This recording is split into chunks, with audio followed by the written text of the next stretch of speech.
pendidikan beliau di Ma'had Al-Hikmah Jakarta, kemudian FISIP UI, dan Ma'had Utsman bin Affan Jakarta. Aktivitas saat ini sebagai balik, penggiat keayahan dan praktisi parenting Islami, diri dan pembina yayasan Langkah Kita, konsel keluarga dan penulis buku Fatherman, dan sudah terbit di www.fatherman.id. Innal hamdalillah nahmaduhu wa nasta'inuhu wa nastaghfiruh wa na'udzubillahi min syururi anfusina wa sayyiati a'malina. Man yahdihillahu fala mudhillalahu wa may yudlil fala hadiyalah.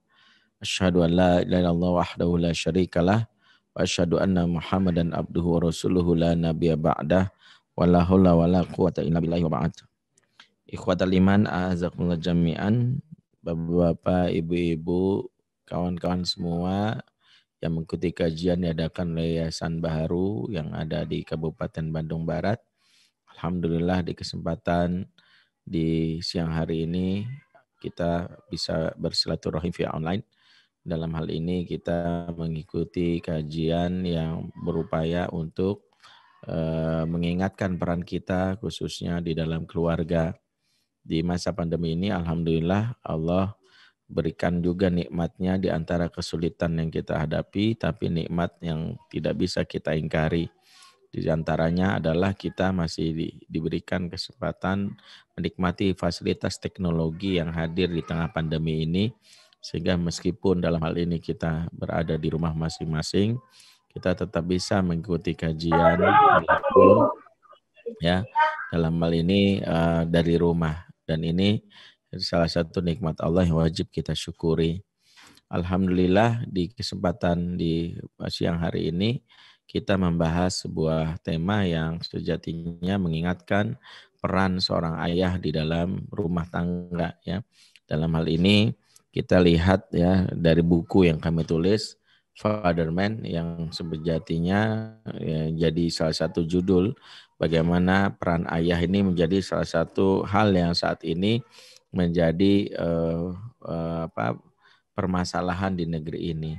Saya beberapa waktu belakangan ya kenapa lebih banyak membicarakan tentang keayahan, karena pengalaman menjadi konselor anak dan remaja di lapangan mendapatkan sebuah gambaran bagaimana permasalahan yang kerap terjadi di antaranya adalah anak-anak yang kehilangan figur ayah. Dalam sebuah seminar yang pernah saya ikuti di sebuah kementerian, ada salah satu pembicara yang menyebutkan fakta yang cukup membuat miris bahwa ini merupakan salah satu hal yang wajib kita renungkan. Ternyata hampir 70% anak-anak di Jabodetabek, memang ini penelitiannya di Jabodetabek, ya rata-rata hampir 70% anak laki-laki di Jabodetabek kebenci-bencian. Jadi hampir 70% anak laki-laki di Jabodetabek kebenci-bencian. Nah, kebenci-bencian di sini bukan berarti dia langsung mutlak seperti layaknya perempuan gitu, tapi sifat-sifat kelaki-lakian yang hilang di jiwa sebagian besar anak laki-laki di salah satunya adalah ketika tidak mendapatkan stimulan kelaki-lakian di usia tumbuh kembangnya. Bagaimana anak laki-laki itu misalnya di umur yang umur krusial tidak mendapatkan figur ayah sehingga dia tidak tahu bagaimana menjadi laki-laki ya. Pada di usia-usia yang penting ayah mempengaruhi ya. Makanya 0 sampai 7 tahun itu usia emas disebut oleh para ahli, tapi di negeri ini justru usia-usia di golden age ini justru lebih banyak figur ibu yang terlibat. Kita sama-sama tahu lah bahwa anak 0 sampai 2 tahun ibunya yang terlibat dalam pengasuhan. Kemudian selepas disapih dia masuk katakanlah playgroup ya. Rata-rata hampir 98% guru playgroup di Indonesia adalah ibu-ibu. Kemudian dia masuk lagi ke usia TK. Usia TK lagi-lagi 90% rata-rata ibu-ibu gurunya. Masuk lagi usia SD. Usia SD kelas 1, kelas 2, lagi-lagi 70% rata-rata adalah ibu-ibu. Jadi anak-anak di usia emasnya golden age 0 sampai 7 tahun lebih banyak stimulan ibu-ibu. Inilah yang kita khawatirkan. Dia laki-laki tapi dalam hal ini dia tidak mendapatkan stimulan kelaki-lakian contohnya. Bagaimana anak kita diajarkan kisah heroik yang begitu begitu gagah tapi yang cerita ibu-ibu kan nggak nyambung gitu. Lucu kadang-kadang ada seorang guru TK perempuan gitu maksain gitu di depan siswanya, anak-anak hari ini Bu Tima mau cerita Umar. Umar tuh gagah gitu. Yang cerita itu adalah Bu Tina gitu. Dan Bu Tina kita tahu dia menampilkan gagah versi perempuan gitu. Di kalian kayak Umar gitu. Begitu anak ini pulang dia tunjukkan kegagahan versinya dia. Bunda aku pengen kayak Umar gitu loh, kok Umar kok begini? Karena yang cerita adalah versinya Bu Tina yang selama ini dia lihat kegagahan versi itu. Nah inilah salah satu yang ada di negeri ini. Sehingga beberapa pengalaman yang sempat kami temui, misalnya ketika mendapati kasus misal LGBT ya, ternyata LGBT yang sekarang marak pun salah satunya juga karena satu hal yang hilang dalam kehidupan anak gay itu adalah kasus ayah yang hilang dalam kehidupannya. Saya pernah misalnya dulu menjadi mengisi pengajian khusus ya para pengidap kaum gay ya. Yang saya waktu itu tangani langsung 8 orang gay ngaji sama saya. Yang mereka tentu penyuka sama jenis ya. Mereka ngaji sama saya dan ketika ngaji saya waktu itu istihad saja bagaimana mereka supaya semangat. Tapi setelah 3 kali ngaji terpaksa pengajiannya saya bubarkan gitu. Kenapa? Karena setelah saya renung-renungkan mereka semakin ngaji malah semakin akrab malah jatuh cinta gitu ya. Malah saya bahaya gitu. Ternyata mereka malah memiliki kecenderungan di antara teman pengajiannya. Sampai akhirnya saya minta mereka ya kalau yang rutin mau belajar ngaji secara personal datang ke masjid ketemu saya gantian ya 4 orang menolak konsep ini dan dia ngeblok saya dan nggak mau lagi berhubungan ya 4 orang lagi masih intens berkomunikasi ada yang datang seminggu sekali, sepekan 2 minggu sekali, setelah itu ada yang sebulan sekali, lama-lama sekarang setiap lebaran sekali gitu. Nah di antara mereka yang seingat saya, kenapa mereka jadi gay, 8 orang ini dan ini menjadi bahan renungan buat kita. Kenapa sih kamu jadi gay? Nah, yang kita agak sedih 100% menjawab karena nggak punya figur ayah di masa kecil. Jadi anak-anak ketika nggak punya figur ayah di masa kecil atau ayah hadir secara fisik tapi tidak secara psikis ditandai dengan anak-anak yang merasa ayahnya itu sosok yang menyebalkan, sosok yang membuat ketakutan, mencekam, maka dia memiliki trauma dan trauma ini yang berujung kepada penolakan atas identitas seksual yang dimiliki. Kalau dia laki-laki dengan bapak yang kasar, bapak yang galak dan dia melihat bapaknya misalnya pernah memukul ibunya, dan dia ketakutan dan itu direkam di kepala dia sampai dia tumbuh dewasa dia ketakutan sebagai seorang laki-laki dan dia merasa dirinya adalah perempuan. Karena itulah yang beberapa kali kami alami. Maka banyak sekali kasus ketika ayah tidak terlibat ditambah ketika misalnya perceraian terjadi juga ketika ibu memisahkan dalam ini hubungan ayah dan anak. Mohon maaf misalnya ketika dalam hal ini ya seorang ibu mungkin kami pernah nangani kasus seorang anak di sebuah daerah di Jawa gitu ya. Kemudian anak ini si ibu ini dia menggugat cerai suaminya gara-gara melakukan perselingkuhan dan karena dia keturunan orang berada ya konon dimenangkanlah oleh hakim. Katanya dimenangkan, saya nggak tahu. Semua keputusannya, tuntutannya dipenuhi oleh pengadilan mulai dari hak perceraian, hak asuh sampai harta gono gini. Kemudian dia kasarnya mengusir si suaminya dari rumahnya. Si suaminya ini sebenarnya masih sayang sama anaknya, ingin perbaiki, tapi si ibu sudah terlanjur sakit hati sehingga diusir dan mengancam kamu tidak punya hak lagi sama anak ini gitu. Singkatnya anak ini bertanya tentang papahnya, papa, dan si ibu spontan mengatakan jangan panggil papa ya.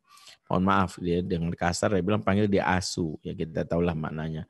Disebutlah kalimat buruk bahwa bapaknya itu seorang penjahat dan sebagainya. Setiap hari anak dicekoki persepsi negatif tentang bapak, tanpa sadar dia tumbuh dengan kebencian yang ditularkan oleh ibunya tentang bapak yang mengkhianati pernikahan, bapak penjahat, bapak yang meninggalkan dia. Maka di saat dia remaja, dia pun mengatakan dirinya itu sebagai gay. Ini kami tangani juga. Ya, jadi betapa figur seorang ayah itu sangat penting dan inilah sesuatu yang menjadi PR betapa ayah tidak lagi harus merasa bahwa ini bukan malu, bukan, inilah salah satu yang dibutuhkan oleh anak-anak zaman sekarang. Kehadiran ayah justru mengobati dan membasuh luka jiwa yang selama ini mereka butuhkan. Bagi anak perempuan apalagi. Ya, dalam sebuah riset yang kami pernah belajar dari guru kami, Profesor Romai Johari di University Putra Malaysia. Di sana beliau menjadi pengampu bidang family ekologi, jurusan yang kami tempuh saat itu. Ada sebuah tulisan yang beliau tulis, tulisannya relationship between father and daughter, hubungan antara ayah dan anak wanita. Ternyata didapati fakta yang mencengangkan bahwa anak wanita yang tidak punya figur ayah dampaknya dua. Yang ini menjadi PR. Kenapa negeri ini harus benar-benar memikirkan keterlibatan ayah. Yang pertama, anak wanita tidak punya figur ayah, dia gampang jatuh ke pelukan lelaki lain di saat ABG. Ya, dan ini fenomena yang saat ini sedang menjamur ya. Munculnya fenomena cabe-cabean ya. Kalau di Jakarta namanya cabe-cabean, saya nggak tahu di Bandung ya. Kalau cowok kan terong-terongan ya, kalau bencong terong dicabein kata gitu. Dan itu ada sebuah definisi buat anak wanita yang seperti ini ya, habis cabe-cabean muncul istilahnya jamur. Jamur tuh janda di bawah umur. Habis jamur ada namanya jagung bakar, jablay tanggung baru mekar. Pengalaman kami menangani anak-anak ini, ternyata anak-anak yang gampang jatuh cinta dengan figur yang selama ini di luar keluarganya karena tidak punya figur ayah. Karena ayah dalam hal ini tidak menjadi cinta pertama dikarenakan ayah yang cuek, ayah yang kasar ya. Bahkan ayah yang tidak peduli terhadap urusan dalam hal ini si anak ini. Pernah dalam sebuah kasus seorang anak wanita ya di sebuah sekolah Islam yang pernah kami tangani juga, dia pulang sekolah ya tinggal di sebuah halte. Di sebuah halte ya singgah sebuah halte, dia menunggu busway ya, di Jakarta itu ada bus Transjakarta.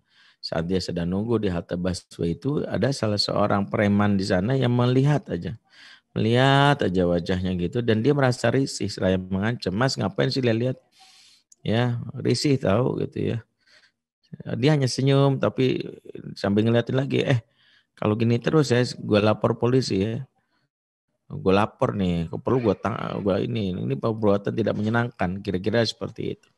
Dan si laki ini tetap memperhatikan tanpa peduli dengan ancaman tersebut. Ya akhirnya benar ya, gue telepon polisi ya, gue telepon ini ya gitu. Akhirnya si laki ini bilang, gak apa-apa, laporin saya ke Kapolsek, laporin aja saya ke mana, ke TNI, tentara, saya siap di penjara demi mampu melihat mata yang paling indah di muka bumi ini gitu. Jadi dia yang mengatakan baru kali ini loh aku ngelihat mata yang paling indah di muka bumi ini. Ternyata dalam hal ini si perempuan ini sempat marah, apa sih lu gitu. Dia masuk ke dalam bis yang baru datang dan dia terbayang-bayang justru kalimat itu ya. Mata yang paling indah di muka bumi. Langsung dia ambil yang namanya cermin dilihatin. Iya ya gitu. Dia pulang ke rumahnya, dilihatin lagi gitu sampai dia merasa dilihat cermin, baru kali ini ada orang melihat mataku indah gitu. Ayahnya nggak pernah ngomong gini. Besoknya dia sengaja datang ke halte itu justru untuk digodain. Itu ingin digodain gitu. Dia ingin supaya lelaki ini menggodanya dia gitu.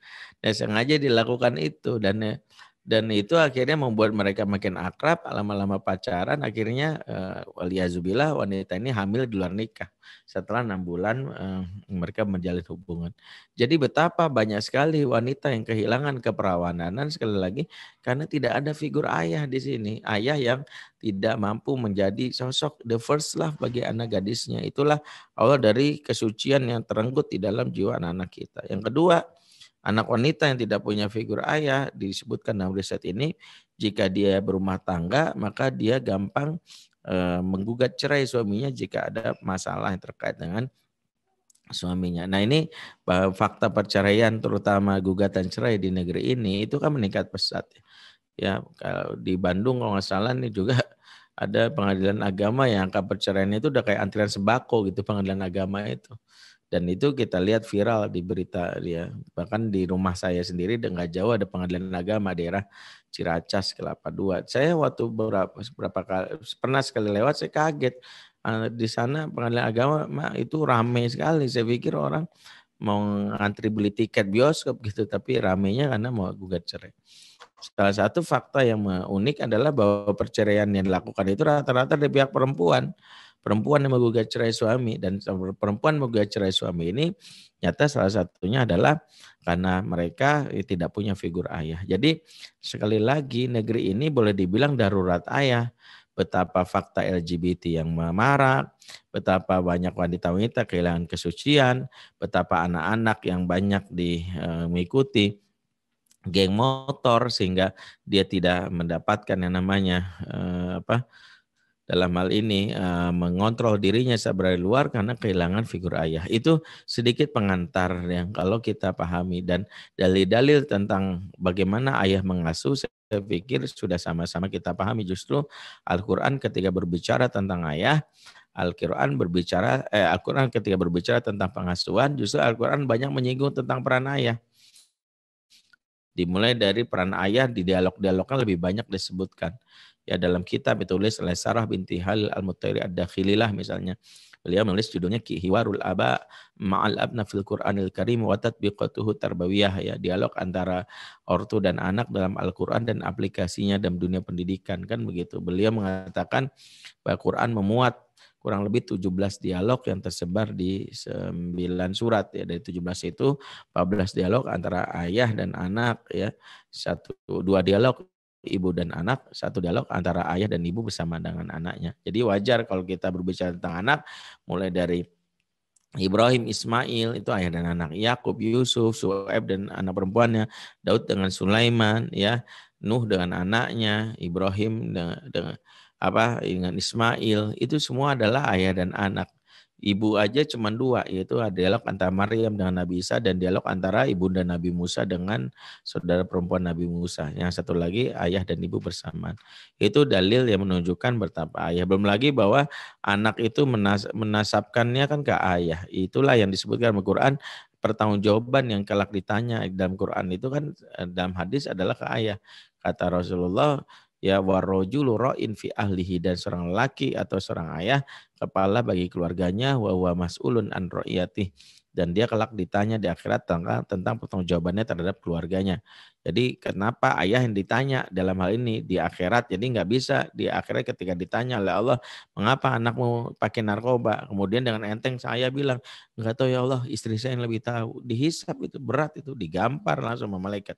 Kenapa? Karena kita nggak bisa menjawab pertanyaan ini, beratnya seorang ayah itu. Ketika Allah mengatakan, ya alladzina amanu qu anfusakum wa ahlikum naro, hai orang beriman, jaga dirimu dan keluargamu dari neraka. Yang dijaga diri dan keluarga. Ya, yang dimaksud sapaan ini kepada siapa? Ayah. Tahu dari mana ayah? Karena domir yang dipakai itu jamak lil muzakkar lil mukhatab. Ku anfusakum. Kum, kalau kita belajar bahasa Arab, kum itu buat laki-laki. Kalau perempuan kunna anfusakunna walikunna. Jadi kenapa yang disapa ayah? Karena ayah yang ditugaskan menjaga diri dan keluarga dari api neraka. Belum lagi dalil tentang anak itu justru milik ayah. Kenapa Rasul mengatakan anta wa maluka li abika, kamu dan hartamu milik bapakmu. Sehingga kepemilikan bapak ini menunjukkan kelak bapaknya akan ditanya di akhirat. Itulah mengapa dalam Quran sebut ud'uhum li abaihim, panggillah mereka berdasarkan bapaknya. Jadi bukan ibu. Jadi salah kaprah kalau ada bank yang menanyakan setiap pembukaan tabungan siapa nama ibu kandung, kan begitu ya. Ini justru unik, kenapa ditanya ibu kandung? Padahal yang benar dalam Islam bapak. Nah, kalau kita telusuri karena memang bank ini kan mengikuti pola barat. Barat itu kan pertama kali membuat bank, dan barat membutuhkan autentifikasi data dengan menyodorkan nama ibu. Kenapa bukan bapak di barat? Karena orang barat sendiri mencurigai bahwa ibu-ibu yang ada di barat itu nggak berzina gitu ya, nggak bisa memastikan bahwa anak yang lahir itu apakah anak kandungnya apa bukan gitu, bisa jadi itu zina dengan seseorang gitu. Itu karena cara pandang barat yang meremehkan pernikahan. Sehingga akhirnya demi autentifikasi datanya ditanya ibu kan gitu ya. Diambillah itu di Indonesia. Di Indonesia banknya ya kalau bank konvensional masih niru. Yang lucunya kalau bank syariah. Ya itu kenapa bank syariah harusnya jangan nanya ibu ya. Kalau mulai syariah, syariah itu nanya bapak karena bapak yang ditanya. Nah ini sekelumit. Jadi dalil waqi'inya tentang ayah sudah disebutkan tadi. Bahwa anak tidak ada figur ayah jadi father hanger. Dalil syar'inya, dalil ahkamnya, fikul ahkam yang menunjukkan betapa banyak ya ayat-ayat menunjukkan ya atau dalil sirahnya bahkan seorang Nabi Muhammad yang yatim saja figur ayahnya ternyata tidak bisa walaupun beliau yatim keayahannya diambil alih oleh kakeknya kemudian kakeknya yang wafat diambil alih oleh pamannya. Demikian juga ketika Maryam sebut wanita terbaik walaupun disebutkan bagaimana Imran wafat saat Maryam baru lahir ternyata Maryam tetap mendapatkan figur ayah lewat sosok yang namanya Nabiullah Zakaria alaihissalam. Nah inilah betapa ayah itu penting dalam hal ini. Jadi jangan sepelekan. Nah, buku Father Man yang sejatinya kami tulis ini, yang silakan nanti dibaca ulang lagi bagi yang sudah punya atau yang sudah punya boleh fotokopi dan dibagikan. Kami izinkan untuk difotokopi dan bagikan kecuali dijual. Kalau jual pembajakan. Kenapa boleh difotokopi? Karena buku ini stoknya terbatas sehingga untuk penyebarannya kami hanya memanfaatkan via website saja di www.fatherman.id. Kalau yang tidak ada toko buku manapun. Jadi kalau sudah ada mau fotokopi boleh dibagikan ya, tidak boleh dijual beli ya. Nah, buku ini sejatinya spiritnya mengingatkan apalagi di masa pandemi, di masa yang sejatinya ini momen yang sangat krusial. Momen untuk ayah saat di rumah untuk dalam tanda kutip membayar utang pengasuhan selama ini. Momen di mana ayah mampu memberikan kebutuhan pokok anak, ya di mana anak merasa nyaman dengan ayahnya, menjadikan bagaimana rumah itu menjadi rumah yang surgawi, rubaiti jannati. Harusnya seperti itu. Bagaimana momen pandemi ini harus jadi memorable moment. Apa tuh memorable moment? Momen yang kelak akan dikenang saat mereka dewasa nanti atas apa yang terjadi hari ini. Mereka akan cerita antusias kepada anak cucu ya dulu tahun 2020 Indonesia mengalami dan seluruh dunia mengalami wabah yang melanda, semua orang diminta di rumah masing-masing. Momen itu memang nggak enak tapi justru momen berkesan karena papa kembali ke rumah dan wujud yang lebih jelas gitu ya. Sebelum pandemi kalau ditanya ayahmu mana? Ya jawabnya gelap. Karena hadir pas gelap-gelap doang kan gitu. Sebelum matahari terbit dan setelah matahari terbenam kan gitu ya. Jadi ayah sejenis Batman gitu lah ya. Yang bedanya nggak ada sayapnya. Jadi ayah dalam hal ini dianggap makhluk yang misterius tapi begitu di rumah nampak sosok ayah seperti ini. Ayah yang dalam hal ini memberikan kebutuhan dasar anak untuk ya merasakan peristiwa yang luar biasa. Ya jangan sampai momen ini ayah di rumah malah anak traumatis gitu. Ya karena mungkin ayah malah galak, kasar sampai ada anak berdoa, ya Allah masukkanlah ayahku ke surga. Ya kalau bisa secepatnya, jangan lama-lama ya Allah. Ya karena ayah menyusahkan batinnya sampai ini yang mengkhawatirkan. Nah, ketika ayah di rumah dengan keadaan ayah di rumah itulah ayah harus bisa menjalankan kembali perannya. Terutama di masa pandemi ini ayah mampu menjadi leader, nahkoda yang mampu memberikan kebutuhan dasar anak. Apa berpikir sebut otak mamalia terjadi dua bagian otak ya. Ada yang namanya otak korteks, ada yang namanya otak yang disebut limbix. Limbix adalah pusat perasaan, korteks pusat berpikir. Di antara limbix dan korteks ada namanya insula. Insula itu kalau diibaratkan sejenis paralon yang mengalirkan informasi yang diterima oleh limbix agar diserap oleh korteks. Kalau limbix itu tertekan karena stres, maka insula tertutup sehingga otak nggak bisa berpikir. Makanya anak kalau lagi stres, diajak mikir nggak bisa. Apapun ditanam, hafalan pun nggak nyambung dia karena tertekan. Tapi kalau limbix yang terbuka, dia bahagia, happy, maka limbix itu akan membuat insula terbuka seperti paralon tadi, maka aliran itu masuk informasi kepada korteks. Inilah yang seringkali menjadi problem.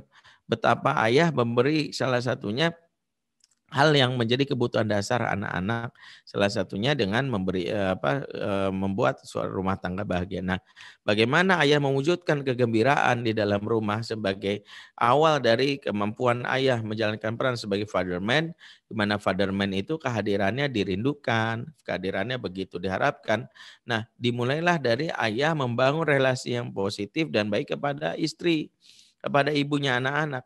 Tidak mungkin jadi ayah yang baik sebelum jadi suami yang baik. Kenapa? Karena dalam pengasuhan itu figur ibu sangat menentukan. Ibu yang tersakiti berdampak ke anak. Ibu yang dalam hal ini mendapatkan suami yang cuek membuat anak-anak menjadi korbannya.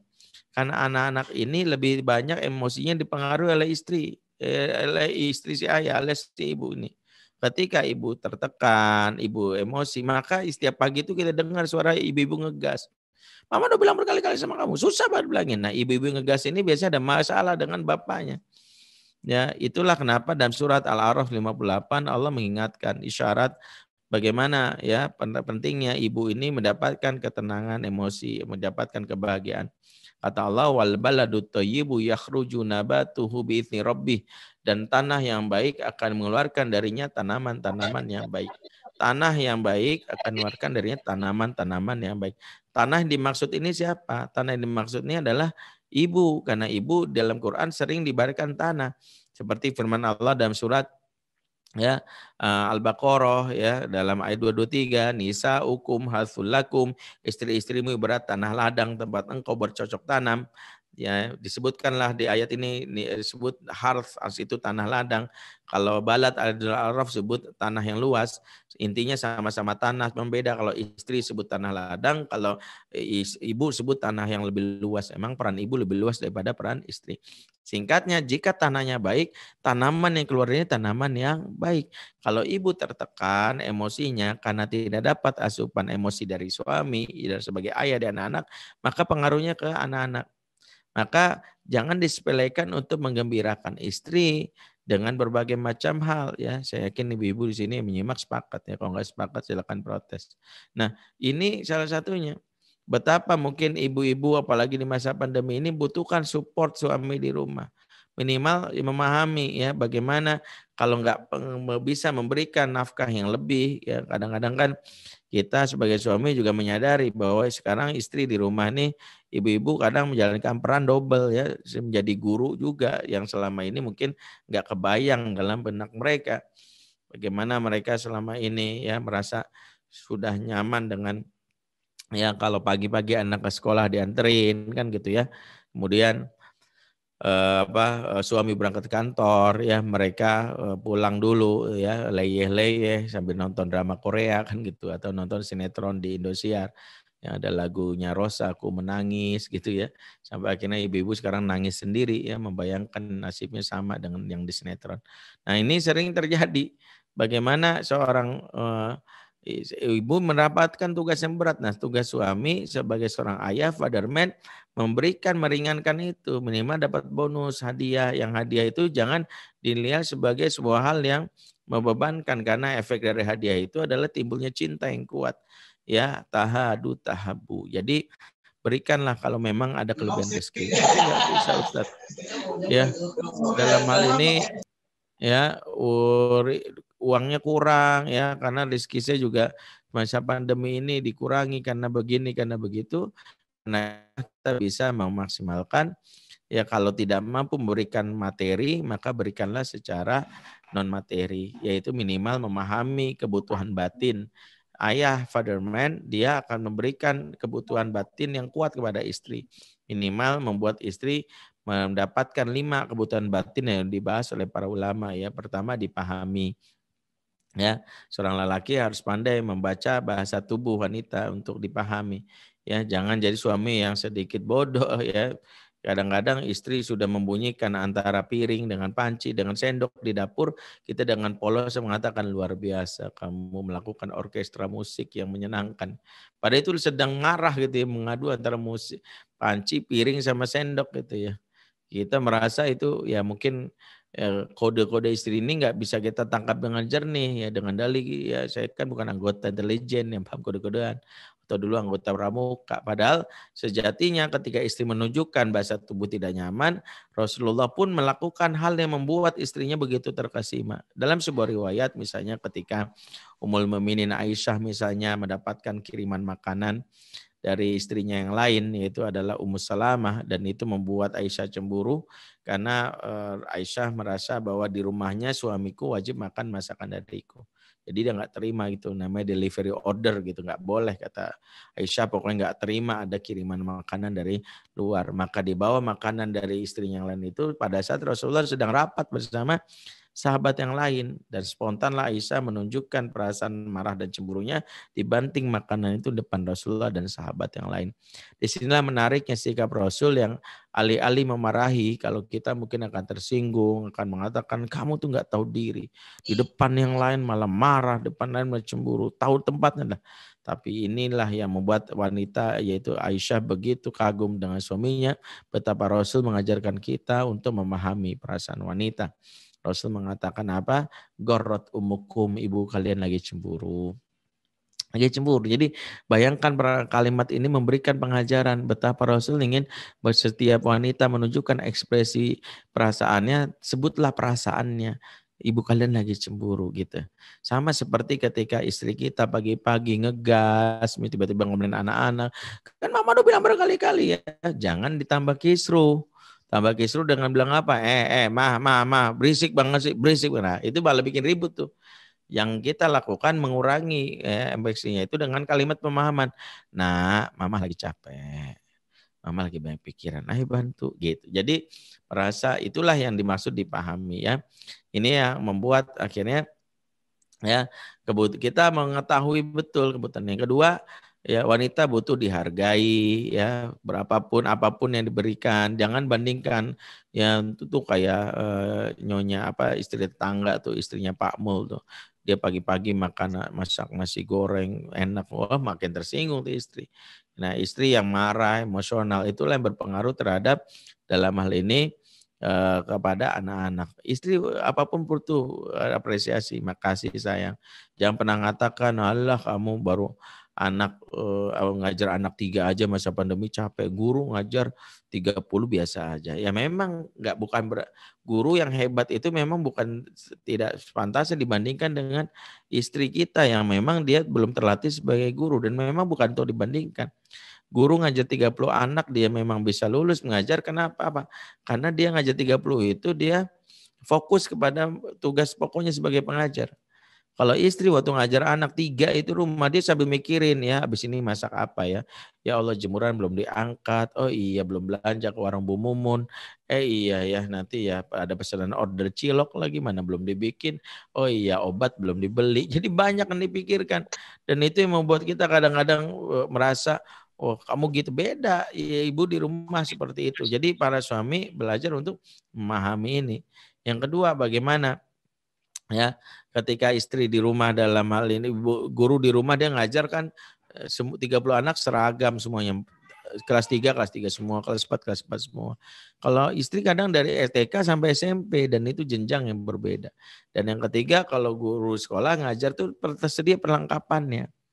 Sudah jelas ada peralatan ini, mau gambar ada krayon, ada kertas. Kadang istri di rumah bingung ya, kertas nggak ada, udah di tembok aja kan gitu ya. Atau krayon habis, udah nih pakai lipstik mama nih ya, baru dari Wardah nih, udah ambil dah. Ya, nyesek juga di hati mama seperti itu. Nah makanya itulah mengapa tetap mengapresiasi dalam rangka untuk menumbuhkan perasaan dirinya secara batin.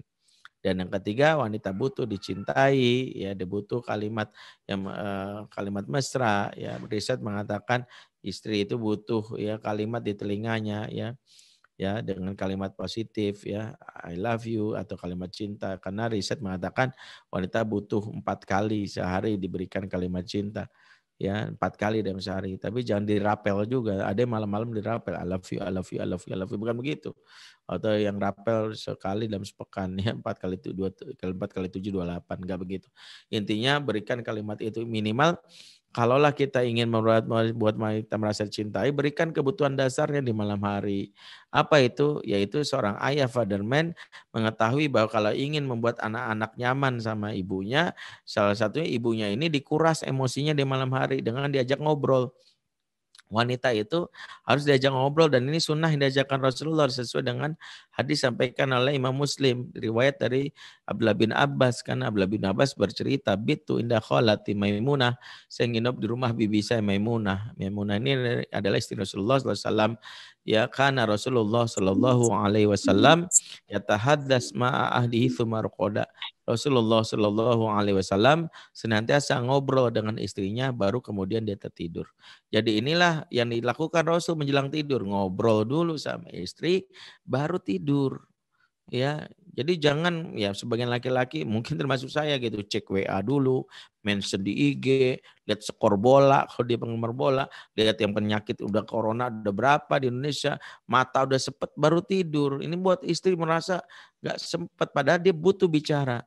Dan ini risetnya pas gitu ya, sesuai kenapa Rasulullah tiap malam itu nerima obrolan istrinya. Dalam riwayat Imam Bukhari misalnya, bagaimana Ummul Mukminin Aisyah itu ya dalam hal ini bercerita tentang pengalamannya bertemu dengan 11 wanita tadi pagi.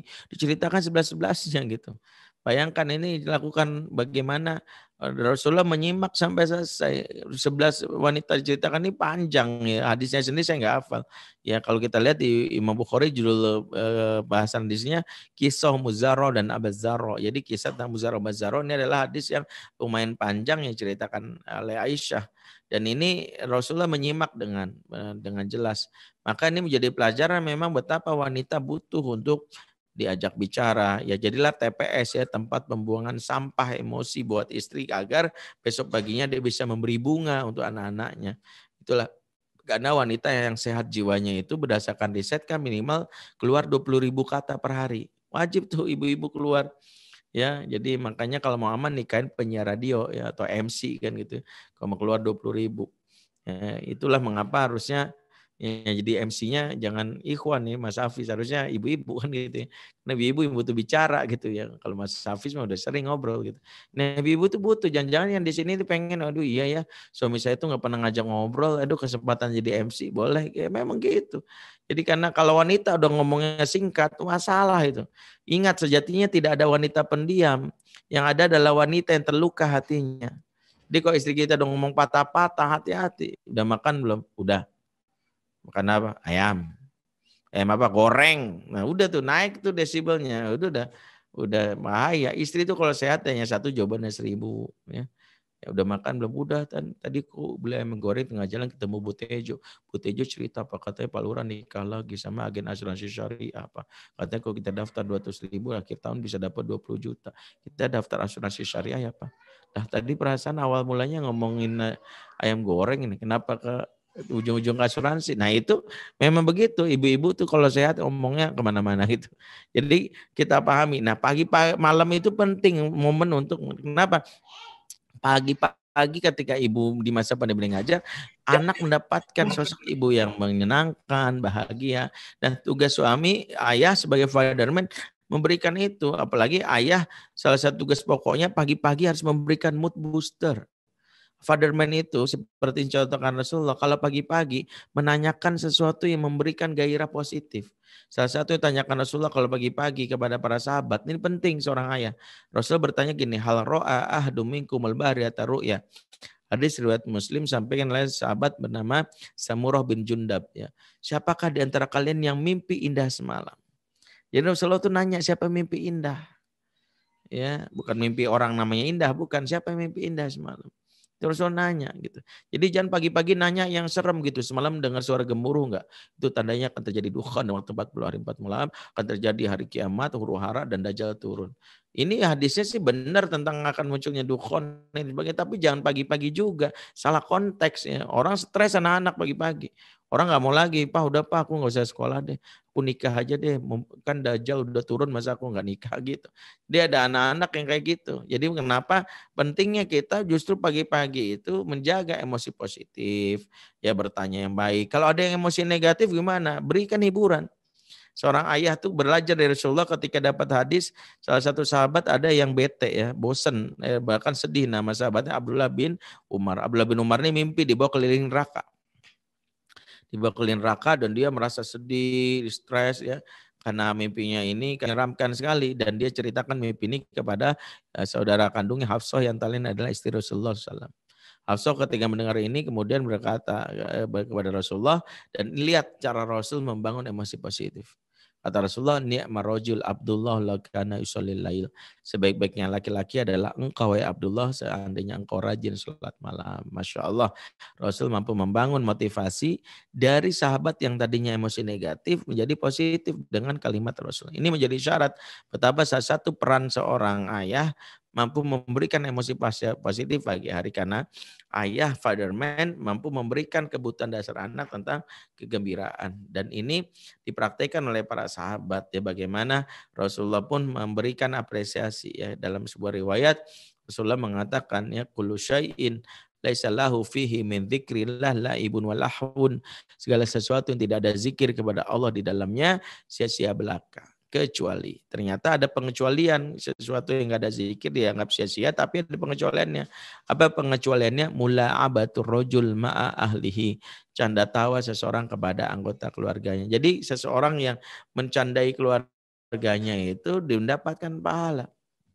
Pahala luar biasa. Seorang ayah fatherman seperti itu. Makanya para sahabat itu dikenal serius di luar tapi begitu lembut di dalam. Sampai ada sahabat bernama Zaid bin Sabit diceritakan oleh kawannya, ma ra'aitu ahadan ajalla idza jalasa ma'al qaumi wal afkaha fi baitihi min Zaid bin Sabit. Saya belum pernah melihat laki-laki yang gagah berwibawa saat berada di hadapan kaumnya, namun lebih lucu, lebih kocak, lebih menyenangkan saat di rumah dibandingkan Zaid bin Sabit. Jadi Zaid ini contoh sahabat yang dia kalau di hadapan koleganya luar biasa gagahnya, berwibawa ya. Tapi kalau di rumahnya bapak yang menyenangkan, anak senang sama dia. Jangan kebalik ya. Ada seorang bapak kalau di luar lucu bagi teman-temannya, tapi di rumah galaknya minta ampun. Sholat, gak sopak gitu. Kebalik, para sahabat nggak begitu. Para sahabat malah di rumahnya dia menunjukkan betapa dia memberikan ya nuansa menyenangkan bagi istri dan anak-anaknya sehingga anak-anak merasa nyaman. Jangan sampai di masa pandemi ya ketika orang-orang misalnya butuh yang namanya imunitas tubuh tadi rasa bahagia nggak berikan itu. Itulah mengapa obrolan-obrolan itu harus kita setting menyenangkan para ayah ya. Kata kuncinya kalau dalam buku Fatherman ini intinya anak-anak zaman now ini tidak hanya membutuhkan ayah yang baik tapi harus ayah yang baik dan asyik. Karena kalau baik doang, sulit untuk anak bisa merasa betah berlama-lama dengan ayah. Karena berapa kali kami sebagai konselor mendatangi anak-anak yang suka nongkrong di mall, di time zone, dan beberapa area permainan. Pernah kami tanya, kenapa sih betah banget di sini? Bapaknya galak ya? Enggak juga, dia bilang baik sih, tapi enggak asyik. Baik aja tapi nggak asyik membuat anak nyaman. Karena itulah ayah harus membarengi sebagai fatherman di rumah bikin kegiatan yang asyik. Baik plus asyik adalah salah satu yang membuat anak-anak nyaman berada di rumah. Asyik itu bisa dibangun seperti Rasulullah di dalam buku yang kami tulis Fatherman membangun cara dengan bermain. Ya dengan keseruan Rasulullah berkata kepada Bani Abbas ya salah satu beberapa anak dari Abbas bin Abi Muthalib Rasul berkata man sabaqo ilayya falahu kadza wa kadza siapa yang mendahului aku dalam lomba lari dapat ada ini dan ini oke siap begitu dia lari. Ya, sahabat Rasulullah ini Rasul lari dikejar. Rasul sengaja melambatkan, kemudian dipeluk. Ya, ketawalah. Ya mereka dapat hadiah. Ingat Rasul main sama anak kecil itu enggak pengen menang, tapi pengennya bahagia. Jangan ada ayah yang serius banget. Siapa yang bisa megang pundak ayah dapat hadiah ini dan ini. Ayahnya kabur kayak mantan copet. Anaknya males gitu ya, dikejar-kejar gitu. Anaknya juga papa nih gitu. Nah inilah kenapa pertama seorang ayah harus menunjukkan ya intinya seperti itu. Jangan jadi ayah yang kaku kayak kenobo kering gitu. Kadang ngomong di meja makan serius banget ya. Kadang ada ayah meja makan kayak gini. Nah menurut kamu inflasi ekonomi berapa persen? Anak tegang ya Allah tanya inflasi ekonomi. Ya perasaan Sri Mulyani aja nggak bisa jawab pertanyaan ini. Kenapa jadi saya yang jawab gitu. Jangan sampai anak merasa jangan-jangan saya tinggal di Korea Utara nih. Ini papa jangan-jangan Kim Jong Un lagi nyamar gitu. Kenapa? Karena betapa bapaknya nggak mampu menghadirkan senyum dan ketawa karena saking seriusnya. Iwatal iman waktu lewat dari pukul 2 seharusnya sudah kita sudahi. Tapi intinya fatherman dari sisi kebutuhan wajib berikan apalagi di masa pandemi ini. Dan ingat, sebelum jadi ayah yang baik, jadilah suami yang baik yang memberikan emosi positif kepada istri sehingga istri pun menularkan emosi positif kepada anak. Aku lupa lihat fastaghfirullahaladzim. Wassalamualaikum warahmatullahi wabarakatuh.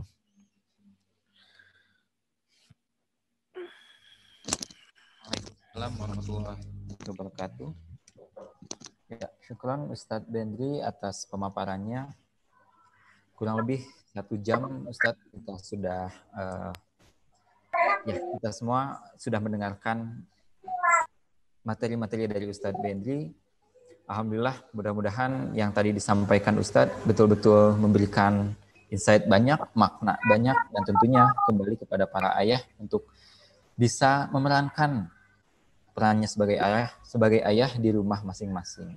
Baik, tadi sedikit saya coba highlight Ustadz beberapa poin yang mungkin menarik untuk kemudian diangkat. Barangkali nanti juga dari rekan-rekan dari peserta ada yang ingin bertanya tentang bahwa figur ayah itu secara mungkin di penelitiannya ya ada hal yang ternyata banyak anak-anak yang gay, LGBT dan lain sebagainya itu karena tidak adanya figur ayah. Ataupun banyak perempuan yang ternyata istilahnya memberikan harga dirinya kepada orang lain gitu ya, karena memang tidak ada yang dicintainya kecuali orang laki-laki yang memang bukan ayahnya, karena kurangnya cinta ayah pada anak tersebut. Dan juga bagaimana peran ayah di rumah itu begitu penting, tidak hanya kepada anak-anak, tetapi juga kepada istri yang mana ibu dari anak-anak gitu ya. Menghadirkan suasana yang menyenangkan di rumah, membuat program-program yang memang sesuai dengan visi keluarga itu sendiri, mengarahkan, kemudian memahami seperti apa bahasa tubuh istri yang mungkin sedang uring-uringan dan lain sebagainya, memberikan kalimat-kalimat positif, dan tentu menghadirkan atmosfer sekali lagi ya, menjadi ayah yang tidak hanya baik tetapi juga asyik. Baik, Bapak Ibu, kita punya waktu untuk tanya jawab. Barangkali ada yang ingin didiskusikan, silakan boleh langsung saja tulis di kolom chat. Apapun yang ditanyakan terkait dengan tema utama Fatherman Homecoming. Silakan Bapak Ibu sekali lagi untuk pertanyaan boleh diajukan via kolom chat.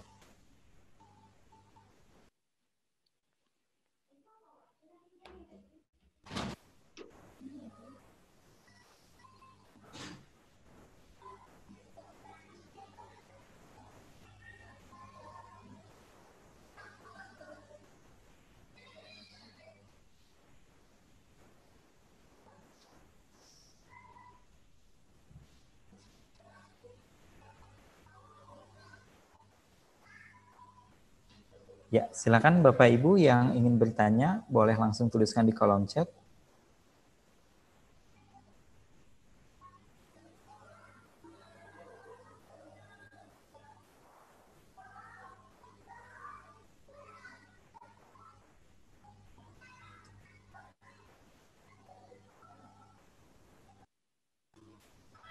Oke, mungkin sambil menunggu para peserta yang ingin bertanya, barangkali kita coba diskusi. Saya mungkin Ustadz yang ingin coba mengajukan pertanyaan terkait dengan Fatherman Homecoming ini ya. Sebetulnya kalau kita kaitkan dengan pandemi, Ustadz, memang fenomena yang menarik sebetulnya perceraian tinggi itu karena pandemi, Ustadz. Saya pernah baca artikel yang mana perceraian tinggi itu dibandingkan dengan sebelum pandemi dengan setelah pandemi. Artinya ketika ayah kembali berada di rumah, kemudian ibu berada di rumah juga, anak-anak berada di rumah, barangkali sepertinya konflik di rumah tangga itu meninggi, dan itulah yang menyebabkan perceraian itu terjadi. Nah, fenomena ini menjadi menarik, dan betul mungkin ya fungsi ayah itu sangat-sangat penting. Nah, berdasarkan pengalaman dari Ustadz di masa pandemi ini, sebetulnya apa yang sebenarnya terjadi, Ustadz, di dalam keluarga yang real dihadapi atau ditemui oleh Ustadz di masa pandemi yang menyebabkan perceraian itu memang tinggi, itu real di lapangannya yang pernah Ustadz dapati. Iya. Kalau bicara tentang perceraian yang menjadi isu nasional saat ini, karena angka perceraian di negeri ini kan meningkat pesat ya, udah kayak utang negeri lah gitu. Tahun 2009 yang bercerai itu 250.000 pasangan, tahun 2019 saja sebelum pandemi itu 460.500 yang bercerai ya. Dan disinyalir di masa pandemi ini meningkat dengan beberapa fakta yang ditemukan di lapangan gitu ya. Walaupun datanya belum keluar karena tahunnya masih berjalan. Tapi beberapa riset menyebutkan bahwa di Indonesia ini setiap 1 jam ada 50 pasangan yang cerai gitu. Setiap 1 jam. Ya, jadi kalau saya kan barusan udah ceramah 1 jam ya. Jadi selama saya ceramah tadi 50 pasangan cerai gitu. Nah, yang menjadi salah satu pertimbangan, walaupun saya memiliki cara pandang berbeda. Saya misalnya dalam sehari itu menangani kasus konsultasi via WhatsApp itu 50 rata-rata per hari. Dalam sebulan hampir kurang lebih 1.500 ya yang saya terima ya. Memang kalau saya ngelihat dari data yang saya pernah terima itu angka perceraian itu 55% karena masalah komunikasi yang buruk yang menyebabkan itu, dan 55% komunikasi, kemudian ekonomi itu sekitar 25% ya. Sisanya mulai dari KDRT dan sebagainya yang lebih porsi yang tinggi. Jadi perhatian orang terhadap masalah ini dianggap sebuah hal yang menjadi dasar kenapa terjadi perceraian. Bagaimana sejatinya? Kalau saya memang sedikit memuhasabahi ya. Apa benar karena komunikasi orang cerai? Enggak juga. Karena Ibrahim itu sama istrinya itu nggak pernah ketemuan gitu. Dulu nggak ada IG, nggak ada WA, mau ketemu gimana? Komunikasi gimana? Dulu Hajar nggak punya IG, akun IG, nggak bisa dicek IG story-nya. Tapi tetap tidak ada perceraian di masa itu. Atau misalnya kalau kita lihat kenapa misalnya apa yang terjadi misalnya dengan para sahabat amul munqata'ah, tahun pemboikotan. Di tahun pemboikotan itu kan setahun para sahabat nggak bisa makan sesuai dengan keinginan mereka ya. Bahkan cuma makan daun kering, tapi tidak ada sahabiah yang menggugat cerai. Padahal ekonomi mereka lagi hancur banget. Kalau ngelihat fakta ini sebenarnya berarti bukan komunikasi ekonomi, walaupun disebutkan ini yang sering jadi keluhan. Saya juga sering tuh dapat pengaduan klien-klien yang mengatakan ini karena komunikasi saya buruk. Setelah saya renungkan bukan itu. Ada hadis yang menjadi penyebab cerai yang nggak pernah selama ini direnungkan oleh kita sebagai anggota keluarga. Rasulullah memulai hadis ini dan hadis ini disebutkan dalam kitab Shahihut Targhib wa Tarhib yang Rasulullah memulai dengan kalimat walladzi nafsu Muhammadin biyadih, demi Allah zat yang jiwa Muhammad ada dalam genggamannya. Rasulullah memulai hadis ini dengan sumpah untuk memberi isyarat betapa memang hadis ini sangat penting untuk direnungkan. Apa kata Rasulullah? Ma tawadda ithnani fafurriqa bainahuma illa bidzambin yukhdisuhu ahaduhuma. Tidaklah dua insan yang saling mencintai, saling mesra, saling akrab, kemudian berpisah alias bercerai, kata Rasulullah. Dulunya mesra, manggilnya ay, beb, ya, ayam, bebek kan gitu ya. Begitu berpisah, manggilnya nyet gitu kan banyak tuh. Nah ini kejadian, dialah dua insan yang dulunya akrab, mesra, kemudian bercerai, kecuali karena dosa salah satu di antara mereka. Illa bidzambin yuhdisuhu ahaduma, kecuali karena dosa salah satu di antara mereka. Jadi kalau ditanya yang selama ini sering kita abaikan, apa sih penyebab utama cerai? Ada dosa di antara kita. Dan ini nggak pernah dibahas dalam penelitian, ya. Dosa yang kita lakukan dan itu bertahun-tahun dan kita minta ampun sama Allah. Ambillah kisah bagaimana misalnya Adam dan Hawa itu mesra di surga, ya. Mereka akrab, ya. Mereka akrab gitu. Iblis masuk dan merusak dengan salah satunya mengajak untuk makan buah terlarang, fala taqrabahil sajarah, maka Adam dan Hawa melakukan satu dosa, nama dosanya salah makan. Salah makan. Salah makan ini salah satu dosa dan Allah murka, dikeluarkan dari surga. Kalau mereka keluarnya bareng-bareng namanya liburan. Sayang mereka keluarnya beda. Adam di India, Hawa di Arafah. Mereka terpisah selama kurang lebih 40 tahun. Riwayat lain mengatakan 80 tahun. Nah, mereka terpisah hanya karena melakukan satu dosa, salah makan. Maka ini 40 tahun mereka nggak bersua. Jadi kalau ditanya mengapa sekarang perceraian, coba periksa. Dan jangan karena ada dosa yang kita lakukan tanpa sadar. Contoh, tanpa sadar mata ini sering melihat gambar-gambar porno yang terlarang, yang haram. Sekarang kan Masya Allah kita diuji, na'udzubillah, dengan bagaimana pandangan mata ini mudah sekali mengakses yang haram. Ya, gampang banget, dan sesuatu yang kita terima dengan haram ini maka akan merusak bagian yang paling penting, namanya di sini nih. Jadi ternyata efek dari pornografi itu merusak ini nih, namanya nasiyatin kadhibatil khati'ah. Nasiyah ini disebut ubun-ubun, tapi para ahli otak menyebutnya PFC atau frontal lobe. PFC itu prefrontal cortex. Otak yang bagian depan ini adalah pusat kendali kontrol diri yang membuat seseorang mengerti benar dan salah, baik dan buruk itu di sini. Kalau otak ini rusak karena kelebihan dopamin akibat pornografi, di sini akan membuat dia menghantam adiknya sendiri. Dia anaknya sendiri dihamilin. Ya kucing nggak perlu, ya selingkuh sama ini pada istrinya udah cantik. Itu karena kontrol dirinya rusak. Itulah bahayanya kalau kita dalam hal ini melakukan dosa yang efeknya kemana-mana. Ya, makanya jangan menyepelekan bahaya pornografi itu ya. Saya kebetulan besok ada sharing kelas, kalau ingin ikut dalam kelasnya silakan sharing kelas bersama psikolog, judulnya kita akan menterapi orang yang anak dan ya atau orang tua ingin menterapi anaknya yang kecanduan gadget dan pornografi. Silakan besok ada sharing kelasnya bisa siang kelas malam tapi kelasnya terbatas. Ya kalau masih ada kelasnya silakan gabung, kalau enggak mungkin bulan depan, karena setiap pekan kita bahas tentang sharing kelas ini. Informasinya nanti ada di room chat ya di 0811 8077748. Itu pendalaman tentang bagaimana tentang bahaya dari bagaimana pornografi. Tapi kurang lebih gambarnya itu tentang bagaimana jadi dosa-dosa itu banyak, sholat diabaikan, ya harta haram, ya riba itu. Jadi kalau saya menjawabnya nggak dari sisi psikologis, periksa dulu keberkahan dalam rumah. Keberkahan itulah yang menjadi dasar Allah menjaga rumah tangga kita. Allah alam sawab. Syukuran Ustadz, sangat-sangat komprehensif jawabannya. Memang terkadang kita terlalu fokus terhadap hal-hal yang sifatnya tuh mungkin terukur dan kayak komunikasi itu memang kita terlalu fokus ke sana, padahal sebetulnya ada hal yang jauh lebih esensial, dosa ya. Dosa itu yang membuat kita rumah tangga kita mungkin mengalami hal-hal yang tidak diinginkan itu ya. Karena memang sejatinya ketika kita selalu mengingat Allah, apapun badainya, apapun kesulitannya, kita memohon ampun, mohon kembali kepada Allah, tentu akan bisa kita jalani bersama-sama. Baik Ustadz, di sini sudah mulai banyak pertanyaan masuk. Saya coba sampaikan satu persatu untuk langsung dijawab ya Ustadz. Baik, Assalamualaikum, ini dari Ibu Nenti.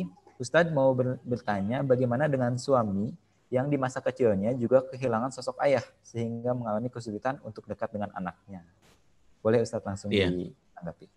Ya, memang suami tidak punya figur ayah, yaitu disebut hutang pengasuhan. Hutang pengasuhan atau luka pengasuhan, ya mudah-mudahan sih sampai hutang saja, tidak sampai luka. Karena kalau sampai luka, efek luka itu keperasaan yang berefek kepada perilaku negatif, ya seperti marah, seperti antisosial, psikopat, sebagainya. Tapi kalau sekedar hutang, maka hutang ini bisa dibayar semampunya. Misalnya apa? Cara membayarnya, istri melakukan upaya misalnya dengan bertindak langsung. Contoh, misalnya suami dipraktekkan, bukan diceramahin. Misalnya disodorkan pilihan untuk memilih sesuatu. Karena salah satunya misalnya orang anak-anak yang tidak punya figur ayah itu cenderung peragu. Jangan biarkan suami ngomong terserah, jangan, pilih aja mas. Terserah, jangan, terserah itu bahasa perempuan. Wanita itu boleh terserah, kalau laki-laki jangan. Laki-laki harus memutuskan karena ar-rijalu qawwamuna 'alan nisa. Cara membuat suami yang memutuskan itu yang sederhana aja dulu. Mas mau makan mie ayam bakso misalnya. Kalau dia bilang terserah. Enggak lah, kita nggak usah makan kok gitu. Pilih gitu. Sederhana aja. Ya udah deh mie ayam. Kalau udah milih jangan komentarin, kan tadi udah makan mie ayam. Mie lagi kamu. Ya itu malas suami.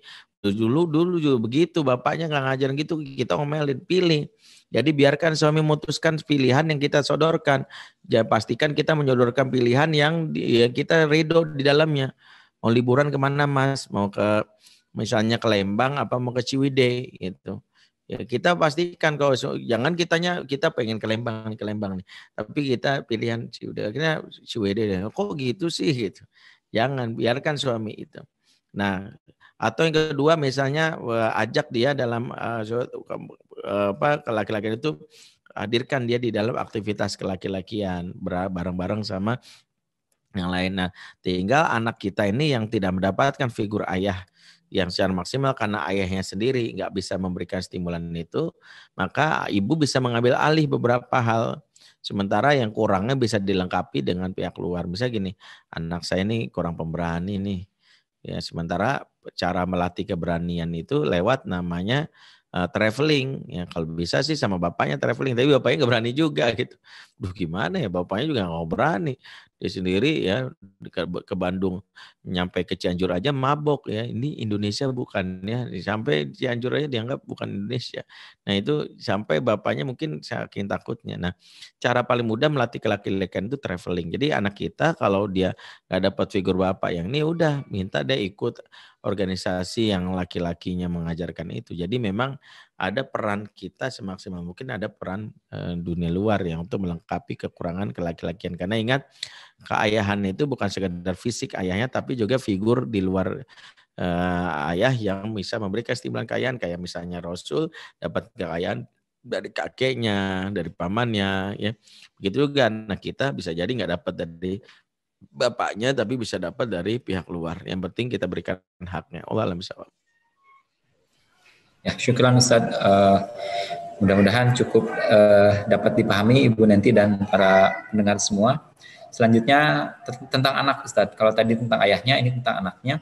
Bagaimana anak laki-laki yang menuju balik dan lebih senang jika ayahnya pulang kerja lama, sehingga dia lebih punya banyak waktu dengan ibunya. Ya, ini PR buat ayah. Satu, periksa. Satu, apakah anak yang tidak nyaman dengan ayah karena lisan ibu yang tanpa sadar merusak persepsi anak tentang ayah. Contohnya ibu yang tanpa sadar curcol. Lah bapak kamu nih. Ya, dari dulu tuh memang senangnya sendiri doang. Nah hati-hati. Lisan ibu yang bisa jadi membuat anak tidak kagum itu juga mempengaruhi. Bagi misalnya dengan kalimat, nih, mama nih korban bapakmu. Dari dulu disakiti terus. Orang lain makan daging, mama makan hati. Nah nggak boleh tuh. Ya, ini yang membuat anak-anak tidak. Nah, kalau pengen anak kagum sama ayahnya, belajarlah dari Hajar yang ketika Ismail bertanya man abi ya umi, yang keluar kalimat positif. Inna abaka siddiqun nabiyan wal imamul muwahhidin. Sesungguhnya bapakmu seorang nabi yang jujur dan dia pemimpin orang-orang bertauhid. Begitu. Jadi dipuji. Jadi kalau bisa supaya anak itu kagum sama bapaknya itu penting. Salah satunya adalah bapak kamu tuh hebat, luar biasa gitu. Dulu ngelamar mama aja jalan kaki dari Bandung ke Jakarta gitu. Mana di tengah jalan dikejar-kejar anjing, ya, kepotong tiang listrik, injak tai kucing, dicium bencong, dipalak preman. Hebat lah bapak kamu itu loh, jempolan gitu. Jadi harusnya dipuji ya. Tapi sebagai suami, bapak juga tahu diri ya. Kadang ingin mendapatkan kalimat positif dari istri, tapi istri tanpa bisa jadi tanpa ya dalam hal ini ya tersakiti. Dia istri sih pengen ngomong gitu, bapak baik tapi bahasa tubuhnya nggak sinkron gitu. Bapakmu baik banget ya nggak mungkin tuh. Anak-anak itu akan mikir kok bapak begitu. Nah ini pertama pentingnya persepsi ya. Yang kedua memberikan kesempatan saat bapak di rumah untuk quality time. Makanya salah satu membuat anak nggak merasa figur bapak ini misalnya lagi sedih, malah dikasih gadget, harusnya sedih nelpon bapaknya nih, papa gitu. Bapaknya hadir kalau bisa. Di dalam buku Fatherman ini, silakan ibu mungkin hadiahkan nanti ke suami, yaitu bapak itu ya hadir minimal 3 waktu. Satu di saat anak sedang sedih, yang kedua saat anak sedang sakit, yang kedua saat anak menuju prestasi. Itu yang harus dilakukan ya. Jadi kenapa dalam hal ini ada bapak justru banyak membangun keasikan. Jadi kenapa anak-anak mungkin tidak merasa ada bapaknya penting karena saat ada bapak mungkin bapak lebih banyak ngomel ngatur makan ini gitu. Tapi bangunlah kesenangan. Nah itu pentingnya. Nah itu untuk Dan bisa jadi Bapak yang seperti ini mungkin ada hal-hal yang sangat sensitif yang mungkin terjadi yang membuat dia sulit melakukan ini sebagai seorang ayah. Wallahu a'lam.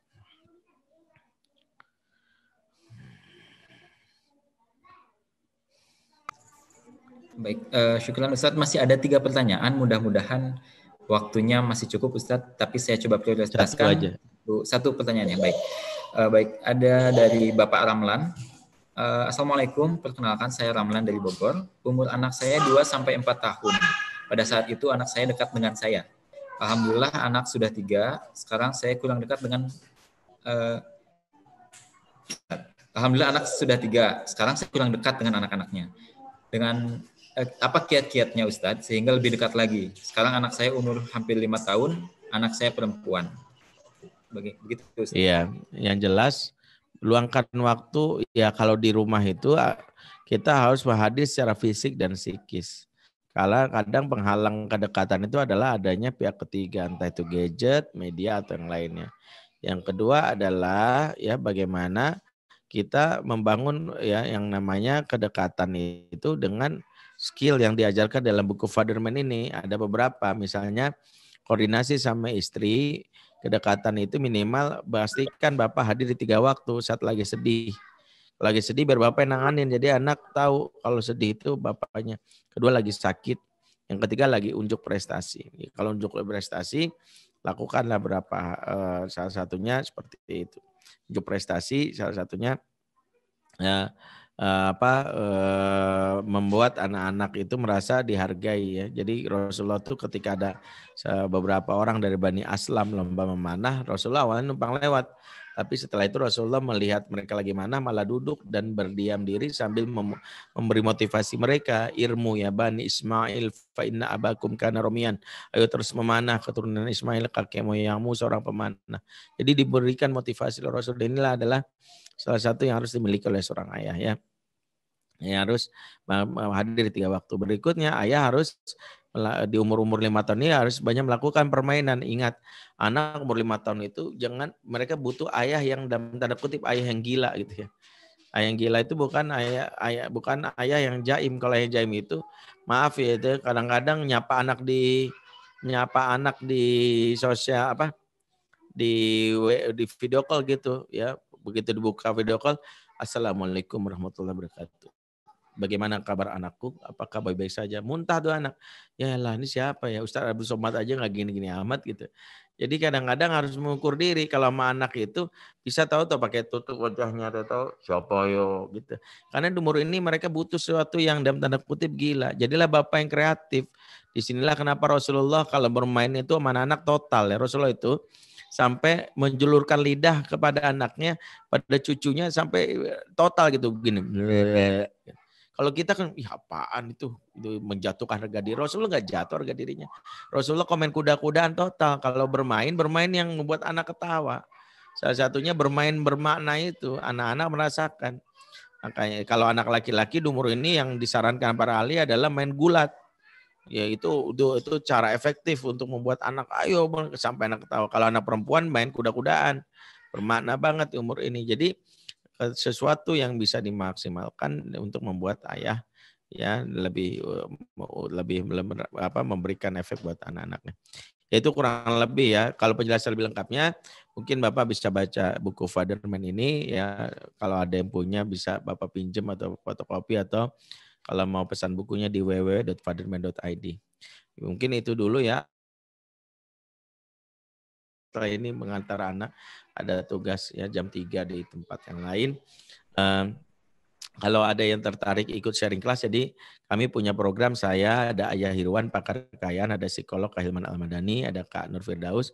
Kami punya program setiap pekannya, kelas berbagi, khususnya modul-modul yang dibutuhkan, mendidik anak laki-laki, mendidik anak perempuan, membayar utang dan membasuh luka pengasuhan.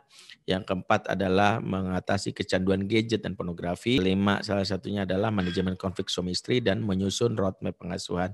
Nah, insya Allah setiap Selasa, Rabu, dan Kamis. Untuk tema besok, kalau yang ingin mau bergabung, Rabu, Kamis. Besok kita bahas tentang mengatasi kecanduan gadget dan pornografi. Informasinya ada di room chat. Mungkin Bagi yang ingin bergabung dipersilakan hubungi adminnya ya, karena kami tidak tahu tentang urusan teknisnya.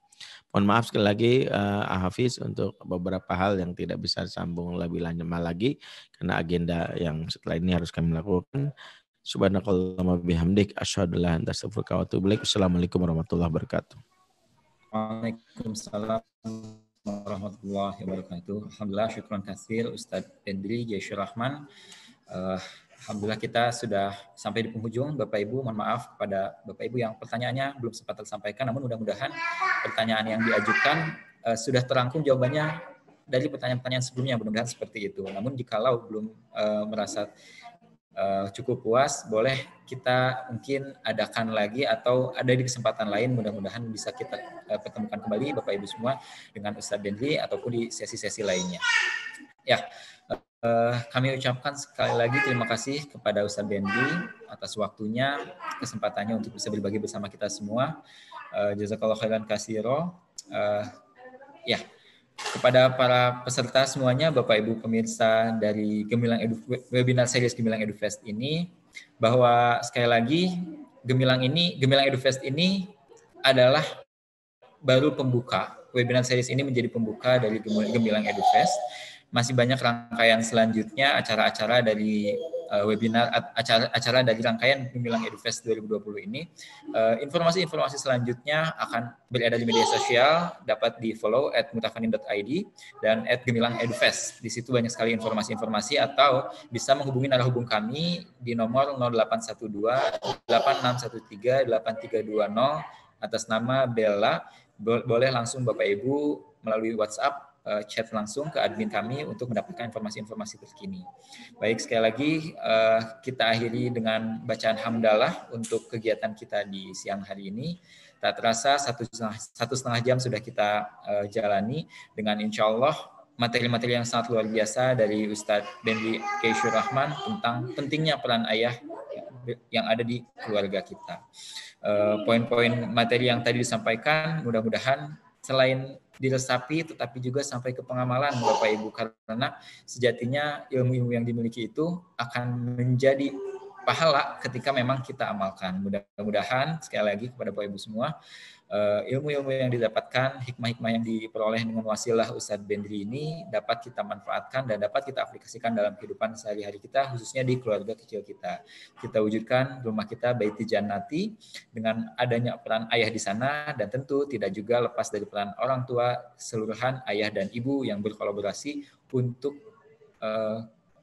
adanya Baiti Jannati tadi di rumah kita masing-masing. Baik, barakallahu fiik. Kita tutup dengan bacaan alhamdulillah, alhamdulillahirabbil alamin, wabillahi taufiq wal hidayah. Assalamualaikum warahmatullahi wabarakatuh.